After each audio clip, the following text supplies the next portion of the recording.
Bom, bom dia a todos, bom dia Thaís, bom dia Bernardo, prazer te ouvir falar aqui sobre reforma tributária e um prazer ainda maior saber que você está lá se doando em benefício de todos nós aqui, sociedade brasileira, nesse tema tão complexo, muitas vezes árido, difícil de negociar, mas para fazer a gente chegar naquele ponto que você terminou a sua fala, que é uma reforma tributária ganha-ganha, que eu acho que é o que a gente está se desenhando, e com uma ressalva importante. A gente nunca esteve tão próximo de fazer essa que é a mais difícil das reformas, que é a reforma tributária. Eu nunca vi tanto consenso na sociedade brasileira, nos agentes econômicos, políticos, institucionais, sociais, da necessidade da gente sair desse emaranhado tributário que a gente vive. Então, Bernardo, obrigado por você estar lá se dedicando, em nome de todos nós, para dar esse passo importante para a sociedade brasileira. Queria também saudar os governadores aqui, o governador Cláudio Castro, Eduardo Leite, o governador Casagrande, e também fazer uma observação sobre a geração de vocês, de governadores, não necessariamente de idade, mas a gente talvez esteja na média etária, certamente, né, Eduardo, você puxa um pouco para baixo, na média etária mais baixa de governadores eleitos na nossa democracia tão saudável. E tem uma característica mais importante, né? Acho que tivemos um debate de governadores, né, umas 2 semanas atrás, né, promovido pelo BTG, o governador Casagrande esteve nos visitando para discutir estratégia de investimento, o governador Cláudio Castro, a mesma coisa.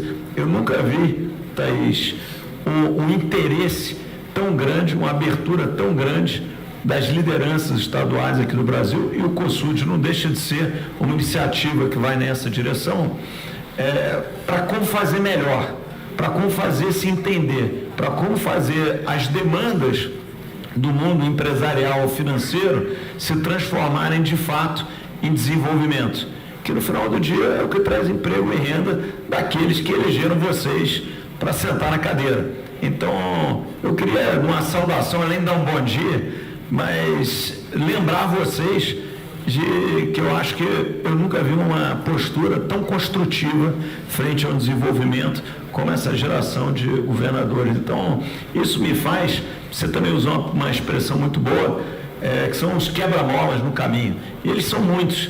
Em geral, eles habitam as manchetes de jornais diariamente. Faz parte do trabalho tão importante da imprensa ressaltar que os quebra-molas estão por aí e que de vez em quando pode quebrar o carro, pode furar um pneu, pode quebrar o eixo e tal. Agora, a despeito dos quebra-molas, a gente institucionalmente, não tenho dúvida, que tem andado para frente. Então, colegas de painel aqui, deputado Bacelar, querido Kinoshita, professor Luiz, prazer debater.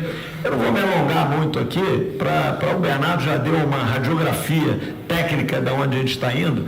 Eu vou fazer uma observação mais macro sobre o que significa a reforma tributária, e aí a gente discute os temas, provavelmente alguns quebra-molas e os temas que são pertinentes, e aí você faz isso como ninguém. Eu acho a primeira coisa, a gente não pode se iludir com o tamanho da tarefa da reforma tributária. Ela é complexa, por tudo que o Bernardo já explicou aqui, pela natureza do tema e por aquilo que a gente construiu ao longo de décadas, que foi esse emaranhado insustentável tributário brasileiro. O custo de observância das regras fiscais brasileiras, obviamente, é uma das dragas da nossa produtividade. Do lado positivo, como eu já disse aqui, a gente nunca teve tanto consenso na sociedade, expressado por consenso político, que mal bem é ali que a sociedade que se expressa, e nós vamos ter até ministros aqui do Supremo, do STJ, mas também nunca foi tão consensual dentro dos tribunais superiores no Brasil, sabe, Cláudio? Essa necessidade da reforma, até porque está batendo lá, né? Todo dia, cada um dos nossos ministros tem que gastar horas e horas e horas entendendo temas que são complexos para eles, porque afinal eles também não são necessariamente especialistas tributários, nem nós empresários também. Então, eu vejo, Bernardo, com muito otimismo essa bandeira que você há décadas traz para o debate, eu nunca vi a gente tão maduro de dar esse passo. Por outro lado, eu também não quero que a gente tenha a interpretação de que a reforma tributária, como algumas outras reformas importantes que nós fizemos, são aquela panaceia que muda tudo. Elas são parte de um processo de transformação da sociedade brasileira e um processo que transforma a gente para melhor. Nós fizemos há 6, 7 anos atrás uma importante reforma, que foi a reforma trabalhista.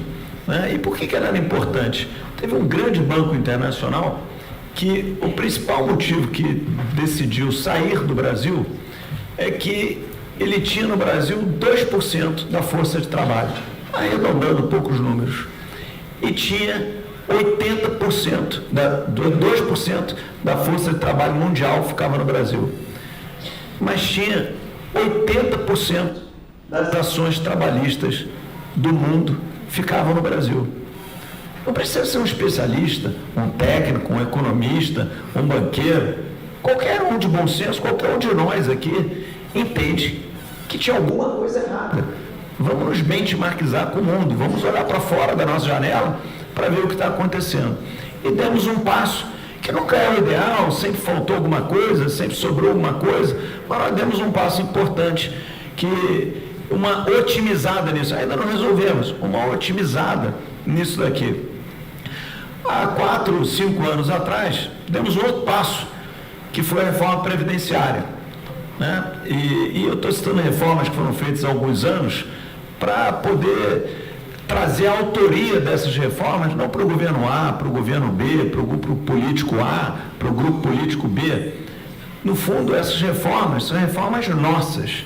A sociedade brasileira, através dos nossos representantes legitimamente e democraticamente eleitos, promoveram essas reformas, inclusive, particularmente, essas reformas, acima de tudo, lideradas pelo Congresso. Fizemos essa reforma previdenciária, que era o nosso maior ofensor de déficit. A gente pode ter um programa A, um programa B, mas um grande problema exponencial, que invariavelmente ia nos levar a uma pressão inflacionária no médio prazo, e a inflação, como acho que todos nós já aprendemos, é o mais pernóstico dos impostos. Falando aqui de reforma tributária, não existe nada mais cruel do que a inflação. Se existe um causador claro, direto, inegociável, intransigente de criação de pobreza, é a inflação. E acho que todos nós aqui ainda somos de uma geração que crescemos quando crianças, adolescentes ou jovens, no ambiente inflacionário. E esse ambiente criou mais elas que até hoje a gente procura curar aqui no Brasil, de pobreza, de desigualdade, de falta de oportunidade, etc. Então, daí a importância do nosso cuidado fiscal. E agora estamos diante dessa nova reforma.